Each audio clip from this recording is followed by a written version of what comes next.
朗朗，你發生咩事啊？啲同學仔唔同我玩啊！哦，原來啲同學仔唔同你玩，所以唔開心。係啊，可唔可以講俾我哋聽發生咩事啊？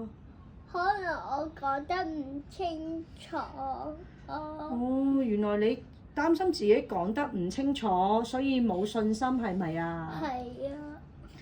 哦，朗朗，其實你知唔知道咧？每個人都有佢嘅性格強項㗎喎，而佢哋咧都有佢嘅優點同埋缺點，而每個人都係獨一無二㗎喎。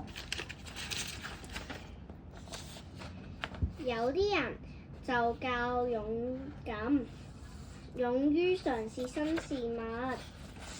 而有啲人咧就好有領導才能喎，佢哋可以帶領佢嘅同學咧去完成任務嘅。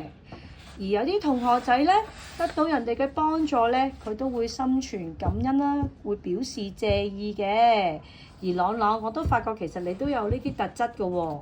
咁除咗呢啲特質之外咧，我發覺你咧係一個好有創造力嘅小朋友嚟嘅喎。就算俾一張紙你都會咧可以諗到好多玩法啦，同啲同學仔一齊分享喎。同埋咧，你仲有另外一面咧，就係佢哋好善良啦，同埋好仁慈喎。當咧同學仔整親嘅時候咧，你都會主動咧安慰佢哋啦。咁仲有咧，就係你係一個咧好中意學習嘅小朋友啦。當你咧發現一啲新嘅遊戲或者新嘅書本咧，你會首先學咗裏邊嘅內容啦，然之後咧同小朋友分享喎。所以其實朗朗你係一個咧好中意同小朋友玩嘅小朋友嚟嘅。咁你都要知道咧，我哋咧每個人咧都係獨一無二啦，有佢哋自己嘅性格強項。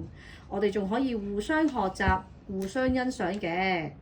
咁朗朗，如果你覺得冇信心嘅話咧，不如咧我哋一齊玩啦！到你有信心嘅時候咧，我哋再同你啲同學一齊玩，好唔好啊？好啊！